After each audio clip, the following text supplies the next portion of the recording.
já parou para pensar a quantidade de tempo que nós gastamos em sala de aula estudando ou supostamente estudando assuntos absolutamente inúteis de uma maneira geral para a nossa vida? Muita gente, sempre quando vai defender esse modelo de ensino atual, ele geralmente fala: não, é muito importante a gente estudar de tudo, conhecimento nunca é demais. Mas isso não é verdade. Em primeiro lugar, existem coisas que são úteis e outras coisas que não são úteis. E além do mais, esse sistema de ensino convencional que está aí, ele foi criado e desenvolvido lá na época da Revolução Industrial, quando as fábricas precisavam formar empregados para trabalharem nas indústrias. Bom, naquela época não existia internet. Hoje, todos nós estamos a um clique, a 2 cliques de distância de qualquer informação que a gente queira ter acesso. Logo, acúmulo de informação em sala de aula tem muito pouco valor hoje. Qualquer pessoa tem acesso a qualquer informação, não precisa ir numa biblioteca, não precisa pesquisar em vários lugares, do seu próprio computador ou do seu celular, você tem acesso a qualquer informação. Logo, a escola não é um lugar para que você acumule informações. A escola deveria ser um lugar para que você aprenda a pensar, para que você aprenda a raciocinar e que você aprenda a desenvolver conhecimentos e habilidades que sejam úteis para a sua vida. Por exemplo, por que você acha que seria importante você ficar decorando os nomes de montanhas e rios da China, como por exemplo eu estudei em geografia no ensino médio? Eu nem me lembro mais, eu tirava notas boas, eu fui um excelente aluno, mas hoje eu não me lembro.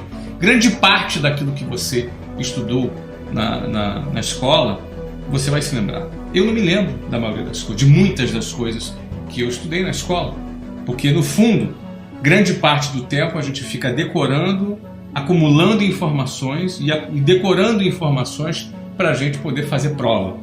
A gente vive nesse sisteminha artificial de decorar para fazer prova, decorar para fazer prova. A pergunta que fica é: necessariamente os melhores alunos das turmas são os que são mais bem-sucedidos na vida? Necessariamente aqueles que mais são bem-sucedidos nesse sisteminha de decorar para fazer prova são aqueles que estarão preparados para resolver os problemas reais da vida? A escola deveria se atualizar.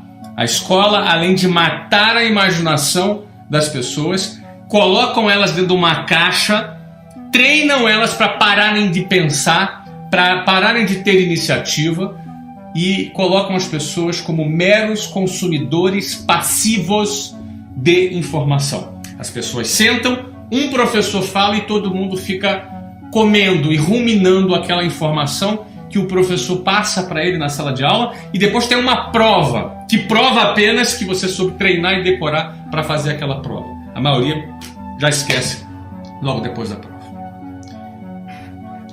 Uma das outras provas de que esse sistema é ineficiente é que ao final do ensino médio, grande parte dos alunos que se formam no ensino médio são analfabetos funcionais. Na realidade, estou falando até de universitários, são analfabetos funcionais. O que é o analfabeto funcional? É a pessoa que é incapaz de compreender, ler um texto, e ele é incapaz de compreender o que aquele texto simples está querendo transmitir. Passaram mais de uma década nas mãos do sistema de ensino, mas mais uma vez o sistema de ensino se prova incompetente para isso. Em vez disso, e se a escola tivesse um formato diferente? Se em vez de muitas matérias inúteis que se tem na escola, por exemplo, você estudasse direito do consumidor. Aí você vai falar assim: pô, Flávio, mas nem todo mundo quer ser advogado. Ô meu filho, você não quer ser advogado, mas você é um cidadão. Você precisa saber os seus direitos. Direito do consumidor não é para advogado somente. É para você, é para mim, é para qualquer pessoa. Todas as pessoas poderiam estudar direito do consumidor, poderiam estudar direito civil, poderiam estudar as várias disciplinas do direito que te dá noção das regras do jogo para que nós vivamos em sociedade conscientes dos nossos direitos. Não do ponto de vista técnico, da profundidade, para você fazer uma defesa, uma petição. Não, nada disso. Você conhecer o básico como consumidor, como um indivíduo que vive numa sociedade que tem leis e regras do jogo. Não entender o mínimo das várias disciplinas do direito é o mesmo que você ser um jogador de futebol e não saber o que é impedimento. Você não saber que não pode botar a mão na área, senão é pênalti. E, infelizmente, nós passamos mais de uma década esquentando a cadeira da escola sem aprender o mínimo das regras do jogo. Por que isso? Será que quem decide esse programa não tem interesse que você conheça as regras do jogo? Você quer ver uma outra matéria que é fundamental? Educação financeira. Educação financeira é fundamental. Você deveria estudar isso todas as semanas dos últimos 10 anos da sua vida. Desde a primeira série do ensino fundamental, você já deveria estudar educação financeira. Educação financeira é como você comprar um imóvel, como comprar um carro, como deduzir juros, como trazer os valores para valor presente, como calcular o impacto dos juros a longo prazo, como você aplicar o seu dinheiro, como você ter a sua independência financeira, como você fazer a sua própria previdência em vez de ficar dependendo da porcaria da previdência que o governo oferece, como você poder gerenciar melhor o seu dinheiro. Por que será que você não aprende isso? Por que será que você ficou estudando as briófitas em vez de aprender como lidar com o seu dinheiro? Aí aparece sempre naquela hora que aparece sempre alguém falando assim, né? Não, é importante conhecimentos gerais.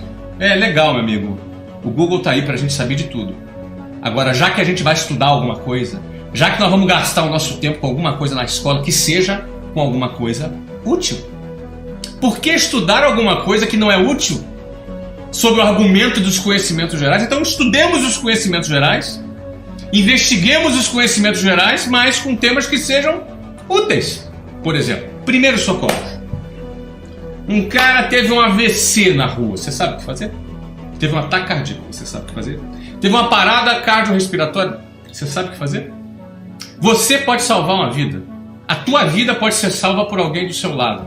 Por que as pessoas não aprendem sobre primeiros socorros na escola? Por quê? Isso é um tema mais simples, mas é muito fácil enxergar a importância de um tema como primeiros socorros. Vamos para outro tema aqui, que você poderia estudar na escola, por exemplo, oratória. Foi feita uma pesquisa no Brasil, não me recordo agora, uma coisa que eu li recentemente também, que um dos maiores medos que as pessoas têm é falar em público. As pessoas têm um verdadeiro pânico de falar em público, de subir num palco, uma galera assistindo, eles tremem, gaguejam, dá branco e não conseguem concatenar as ideias, as palavras fogem. Mas como é que se desenvolve isso? Isso é puro treino. Principalmente a questão da oratória. É puro treino.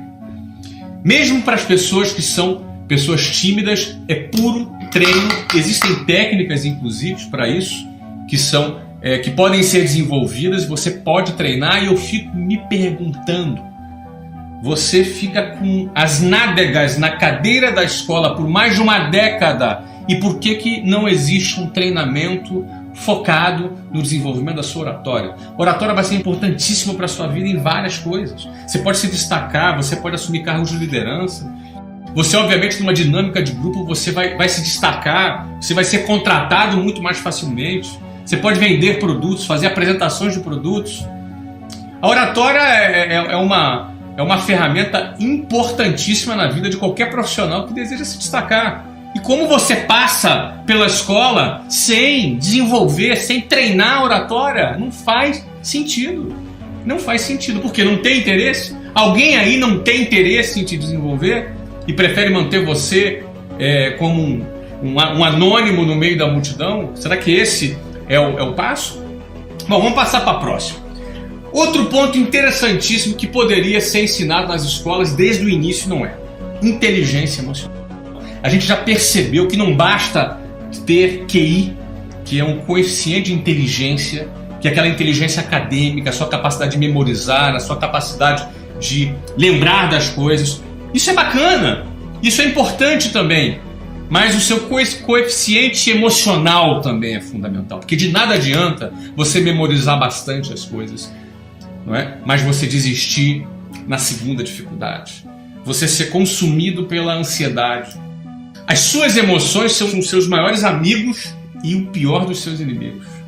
Porque pelas suas emoções você pode ter inteligência para poder administrar essas emoções a seu favor, ou você ser completamente analfabeto do ponto de vista emocional, a ponto de toda hora colocar tudo a perder, abrir o bocão, falar besteira, ter reações ruins, porque as ações a gente calcula, a gente consegue calcular, eu vou fazer isso e vou fazer aquilo. Agora, muitas vezes as reações a gente não controla.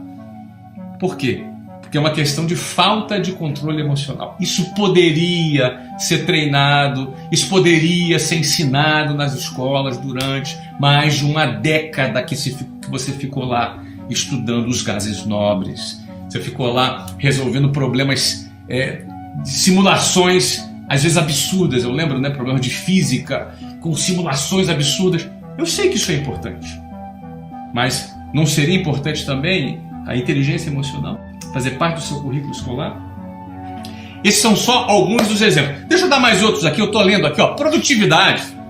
Pelo amor de Deus! Ser produtivo no seu tempo é você realizar mais no mesmo espaço de tempo. São técnicas, são treinamentos, assistência social. A assistência social é fundamental. A gente fala muito de divisão de renda no Brasil, mas a maior maneira de dividir renda no Brasil não é através de ação governamental. O governo segue outra lógica. Eu e você somos responsáveis por dividir renda. Como, Flávio? Cara, quando eu divido o meu conhecimento com você, eu estou dividindo renda com você. Eu estou te dando uma vara de pescar e estou te ensinando a você a como pescar. Então, dividir conhecimentos, por exemplo, é uma maneira de realizar assistência social. Doar dinheiro, apostar, investir, isso às vezes é uma questão de cultura.